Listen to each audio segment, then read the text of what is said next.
Upon reflection of my stories up to this point, I've come to realise how inconsistent I've been when talking about the history of Sodor's railways. Granted, I've mentioned the odd point in between talking about the rivalry between the Medes and Nor'easters, but I think these came off as throwaway details, and while I was rather specific with regards to some of the other companies that operated alongside us, others I neglected entirely. So today, I'll be diving back into the early years of Sodor's railways, leading up to where my stories start. Throughout this episode, I'll also be talking about a few lesser known facts about the island's history, including when certain engines arrived and some surprising details about them. My name is Edward, and this is a Sodor Special.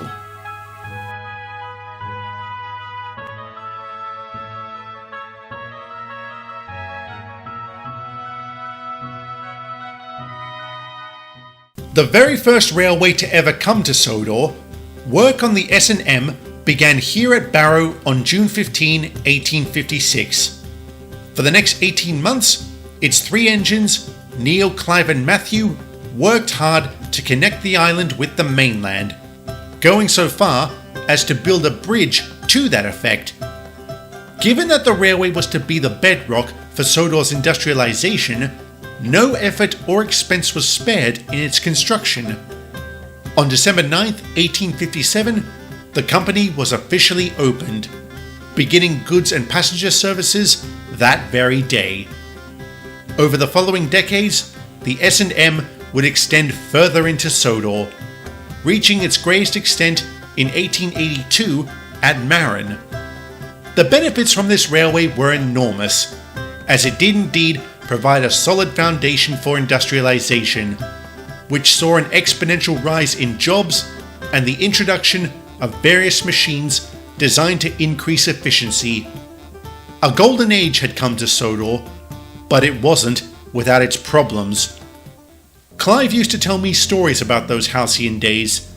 He would become particularly irritable when talking about the S&M's board of directors, saying they were overly ambitious and risky when it came to expanding their company. The aforementioned extension to Marron, for instance, was preceded by the construction of the viaduct, which was without question its most costly venture. According to Clive, the company was nearly bankrupted by this and never fully recovered. He freely admits that his company barely got by from then on and finally had to close in 1914. Despite a somewhat ignoble end, the S&M's mark on Sodor was profound. All throughout its existence, the various communities around the island were keen to reap the benefits of railways and got together to discuss founding their own. On the northern side of Sodor, a second company would be established.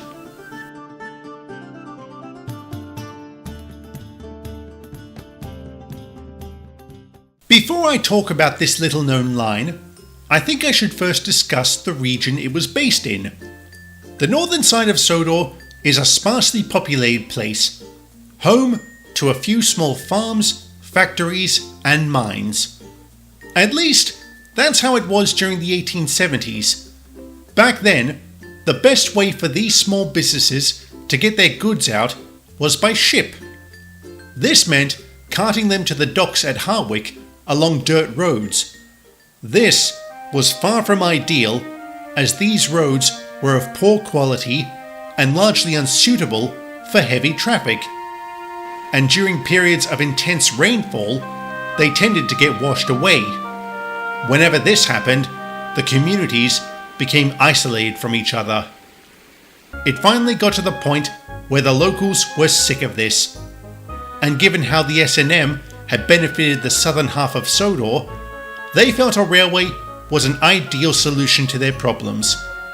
And after securing a government grant and establishing a board of directors comprised of 7 prominent businessmen, work began on its construction in 1879, starting at Harwick itself. While the track was being laid, an engine was being built in a small workshop in Ireland, and that engine was Toby. This is why you've probably never heard of the Harwick Tramway, because it's more commonly known as Toby's old line. Later that year, he would arrive on Sodor for the first time and helped extend the line all throughout the region. When it was opened, it did so amidst heavy fanfare. Over the following years, our future number 7 worked tirelessly to keep the company running. Thanks to his efforts, goods and livestock could be imported and exported fast and efficiently. And when he wasn't handling trucks, he delivered people about the line in his lone coach. Of course, his stamina mirrored that of his directors, Carl Harrigan, whose wife, Henrietta, Toby would become particularly close to. Unfortunately, Mrs. Harrigan would pass away from influenza in 1903. Mr. Harrigan was broken by this. The way Toby used to tell it, when he wasn't drinking himself into disorderly behaviour, he flat out neglected his responsibilities.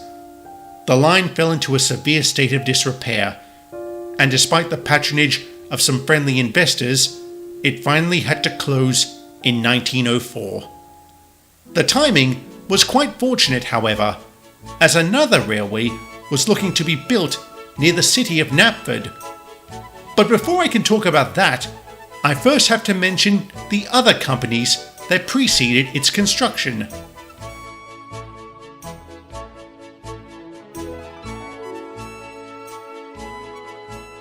Since I've already talked a bit about the MSR, I won't go on for too long about it.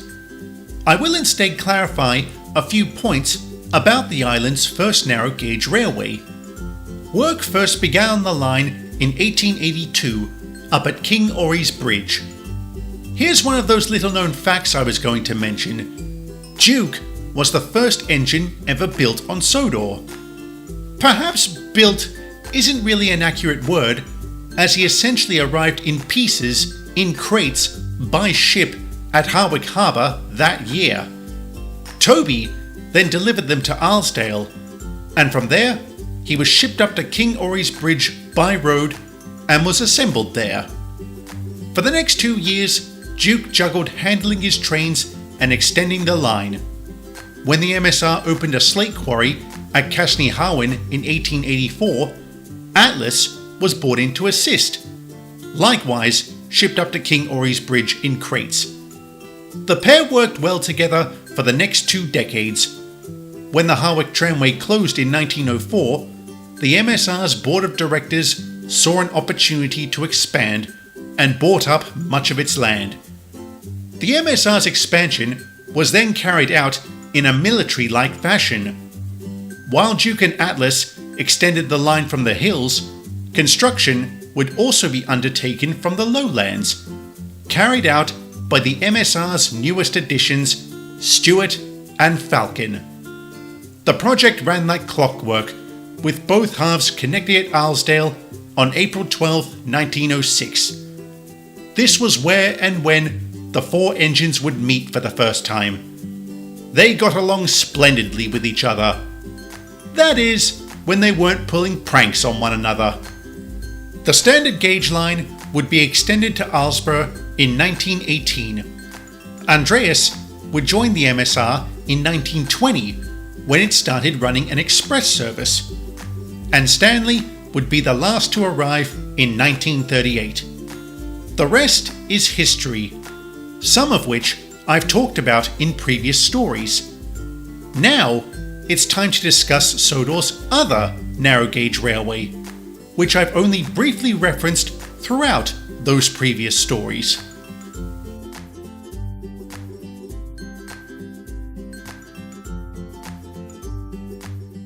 Of all of Sodor's railways, past and present, few have been as popular or misunderstood as the Skarloey Railway.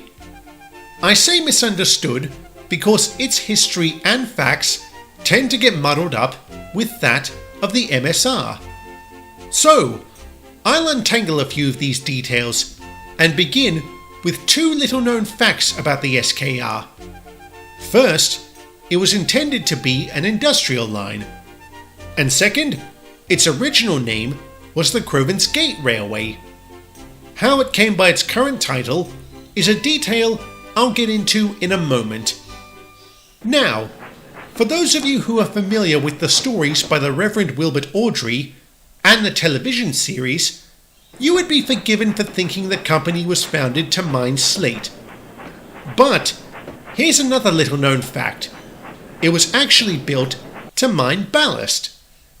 The slate quarries featured so prominently in the books and TV show wouldn't start appearing on the line until the 1960s, when the SKR expanded into the Na-Twin Valley, an undertaking I'll explain in a future story. Alright, time to start talking about its history. Work began on the line in 1884. This was the same year that Skarloey and Rheneas arrived on Sodor from Wales. For the next year, the pair worked to extend their line through the difficult terrain to the hills outside the town of Boxford, where the ballast mine would be built. And when the line opened on July 6, 1885, its two engines set to work immediately. They delivered trainloads of ballast from the mine to a special transfer yard outside of Crovan's Gate. Here, the material was deposited from the narrow gauge trucks into standard gauge ones, a system that would be adopted years later by an even smaller railway.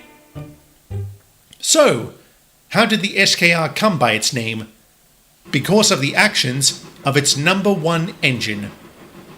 In the autumn of 1887, the island was inundated with heavy rain that caused flash flooding.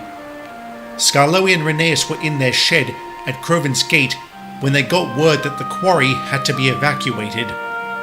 Since Rheneas was undergoing maintenance at the time, Skarloey had to rush to the rescue. When he arrived at the mine, he found huge sections of it submerged in water, with workers stranded on rooftops. Without regard for his own safety, Skarloey pressed through the ponded areas. But in doing that, water got into his firebox. While it didn't extinguish his fire, it did cause him intense pain as the cold water came into contact with searing hot metal. Nonetheless, he persevered through the pain to rescue every single workman trapped there, leaving the mine to return them safely to Crovan's Gate. The newspapers would run several stories about his heroism.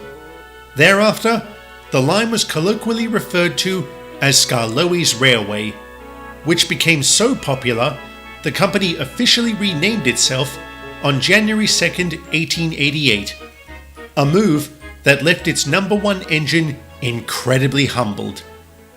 Fast forward to 1910, and a kindly chap named Ivo Hugh would join the line after the company decided it would expand further into the hills with the goal of running goods and passenger services to and from the riverside communities there. The project would take 3 years to complete and would turn the line into a full-fledged railway. Jump ahead to 1928, and the SKR would receive another recruit, a gruff, plain-speaking sort named Duncan. This is where I'll end my explanation of the Skarloey Railway, as I don't want to spoil future stories about them. Now, I'll focus on the next standard gauge line to open up on the island, one that provided the foundations for the Middies operations here on Sodor.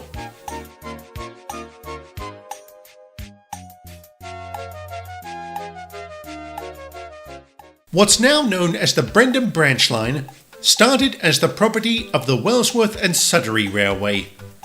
Its construction began on October 23, 1885, and it was very contentious. This was because its 3 engines, Colin, Lily and Adam, had to use the S&M's tracks to deliver supplies from the mainland to the various building sites. I can't imagine how that must have been for Neil, Clive and Matthew, being forced to share their line just so a new company, i.e. new competition, could open up beside them. I am told the S&M was compensated for this, but it takes more than cash to heal a bruised ego. Anyway, moving on. After building its main station at Wellsworth in 1886, the W&S began extending along the southern peninsula to the towns of Suddery and Brendam. It should come as no surprise that it was largely responsible for the development of Brendam Docks. They were also the ones who created Gordon's Hill, which was known as the Preston Incline back then, named from the company's director, Nathaniel Preston. There's really not a whole lot more I can mention about the W&S, apart from it building the station at Crosby in 1902 and the China clay pits opening in 1915. I'm sure my telling of its history makes it sound rather dull and uneventful. That's largely because it was. It didn't suffer any terrible tragedy or hardship. I would call that a blessing. And to their credit, they did also provide the rails that would facilitate the construction of one final company.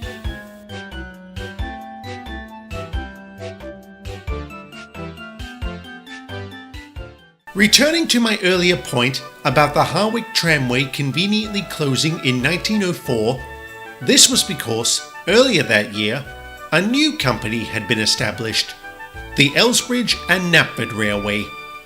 The tramway's closure meant they were able to buy Toby, a highly experienced engine, on the cheap. He knew this, of course, but he wasn't fussed about it. Arrangements were quickly made to ship him from Harwick to Brendam. When he arrived at the latter, he was given a less than warm welcome by the W&S crew for the same reason they had gotten a cold reception from Neil, Clive and Matthew. Ignoring their disdain, Toby set to work and spent the next year laying the track between Crosby and Elsbridge. During this time, the E&K's board were making certain arrangements for their company. Before I go any further, I feel I should talk about the Crovansgate Workshop, which opened in 1903.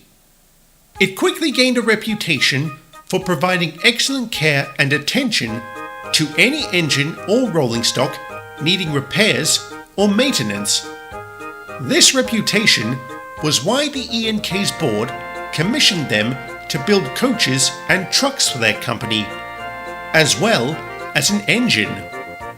On February 4th, 1905, the works would complete construction of its first engine, an engine with 6 small wheels, a short stumpy funnel, a short stumpy boiler, and a short stumpy dome. After completing his trials, Thomas left the works to assist Toby in extending the line all the way to Knapford, which would be finished in 1907. This was the year I arrived on Sodor. As I said previously, after being repainted and renumbered, I set to work as the E&K's passenger engine, with Thomas and Toby showing me how to handle goods work. I now realise how incredibly hypocritical it was for me to say the history of the W&S was dull, when nothing really exciting happened on the E&K either. Indeed, on the whole, things were pretty peaceful on Sodor, if you disregard the petty rivalry that existed between its 3 companies. This animus, however, would be suspended during a rather bleak period in world history.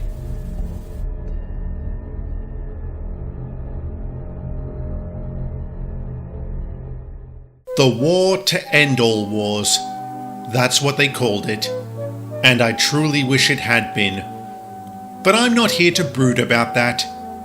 For all the hardships and deprivations that came with the world's first industrialized war, I'm sorry to say, it did do a bit of good for Sodor. In a previous story, I talked about how Neil, Clive and Matthew extended the standard gauge line to Tidmouth and Aylesbury for defensive reasons. This had been a government directive, and it wouldn't be the only one to come to the island. Complementing this extension was the construction of a new rail line linking Knapford and Lower Knapford. This was the project that saw the creation of Ballyhoo Tunnel, known more commonly as Henry's Tunnel. Thanks to the combined efforts of the island's engines, this undertaking was completed inside of 6 months in 1915.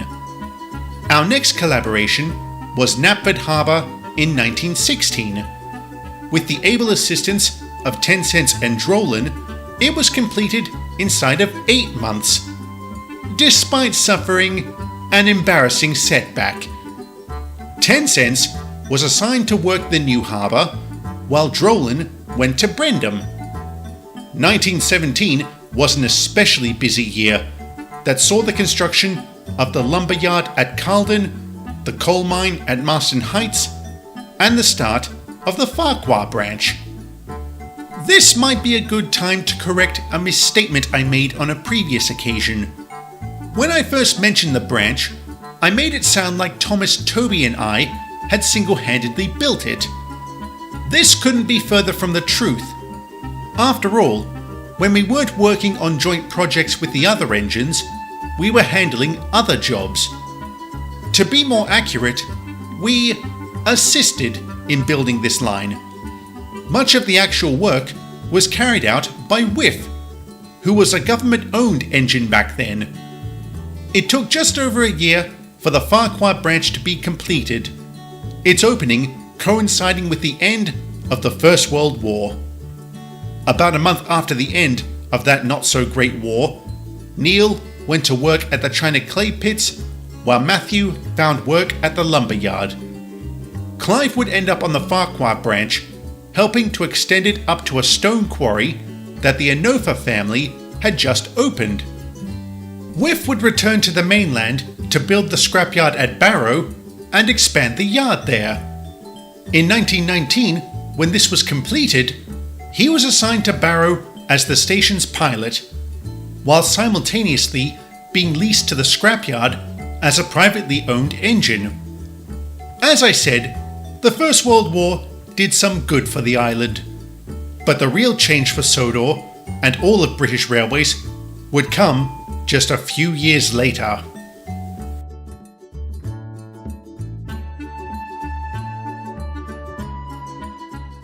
(1921) was the year the Railway Act was passed, and the disparate companies of Great Britain were grouped together into 4 larger ones. Just before this piece of legislation was passed, however, the W&S and E&K crews got together for one final joint project, the Vickerstown Lift Bridge. When Mr. Starr and Mr. Zorro arrived in September of that year, our loyalties were quick to change. Over the following years, new engines arrived on the island as part of the Midi and Nor'easter fleets. 1923 saw the arrival of Gordon, Douglas, and Arthur. But when Arthur was killed in the winter of that year, he was replaced by Donald. As an aside, Arthur's accident is what prompted Mickey to arrive on Sodor. Reginald came next in 1924, followed by Henry and then James. Jump ahead to 1931 and Diesel was next. During an unfortunate outbreak of mad cow disease in 1933, Joey was tasked with ensuring no engine transported any tainted livestock. Percy would arrive in 1934. The last to join the rival fleets would be Eric and Peter in 1935. Throughout the years that preceded the start of my stories, a number of other projects were carried out on Sodor, such as the expansion of Knapford Station in 1926 from 2 platforms to 5, the construction of the oil depot at Lower Knapford in 1929, and finally the Tidmouth Dairy in 1930. I think that's really all I have to say. So, I'll conclude this with one final surprising detail. Toby would serve as the model for the LNER's J70 tram engines.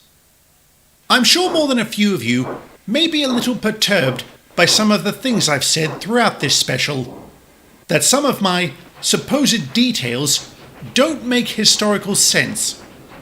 First, I say congratulations to you. It's always nice to see people take an interest in history. Second, I put to you this question. If that were true, would I have mentioned them at all? There is indeed an explanation for this, but that is a special for another day.